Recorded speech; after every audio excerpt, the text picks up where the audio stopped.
ചേട്ടാ ഇത് ശരിയാവില്ല. നമ്മൾ കുടുംബമായിട്ട് താമസിക്കുന്നിടത്ത് ഇങ്ങനെ ഒരാളെ കൂടെ എങ്ങനെയാ? അതെന്റെ ചേട്ടനാണ്. ചേട്ടനൊക്കെ ശരി തന്നെ, ഇങ്ങനെ കുടിച്ചു പെടുത്ത് കിടക്കുന്ന വീട്ടിൽ എങ്ങനെ ശരിയാവും? അതുകൊണ്ട് നിങ്ങൾ തീരുമാനിക്കുക, ചേട്ടൻ വേണോ ഞാൻ വേണോ എന്ന്.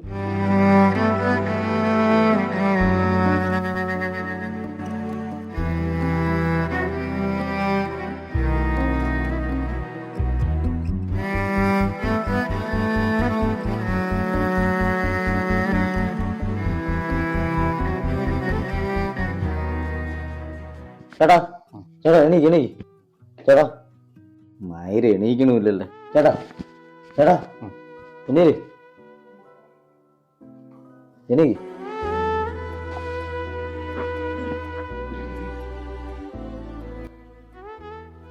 ചേട്ടാ ഇതിവിടെ ശരിയാവൂല.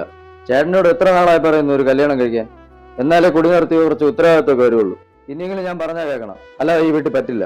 എനിക്ക് ഭാര്യ ഉള്ളതാണ്, നാട്ടുകാർ വല്ലതൊക്കെ പറയും. മോനെ, നീ എന്നോ അല്ലാടാ എന്നെ ഉപദേശിക്കാൻ പറഞ്ഞു. നിന്റെ ചേട്ടത്തി അമ്മ, എന്റെ ഭാര്യ, അവള് വച്ചു വിളമ്പി തന്നത് തിന്നിട്ട് തന്നെയാണ് നിനക്ക് ഇത്രയും തടിയും തല്ലും ഉണ്ടായത്. ഇപ്പൊ അവളെ മറന്ന് വേറെ പെണ്ണ് കിട്ടാന് നിനക്ക് എങ്ങനെ കഴിയണണ്ട ഇങ്ങനെ പറയാം? നിന്റെയൊക്കെ കണ്ണില് അവള് മരിച്ചുപോയെന്ന് തോന്നുന്നു. ഇതായിരിക്കണം.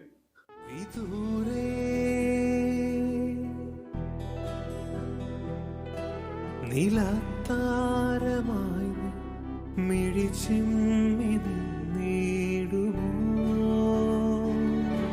വരാം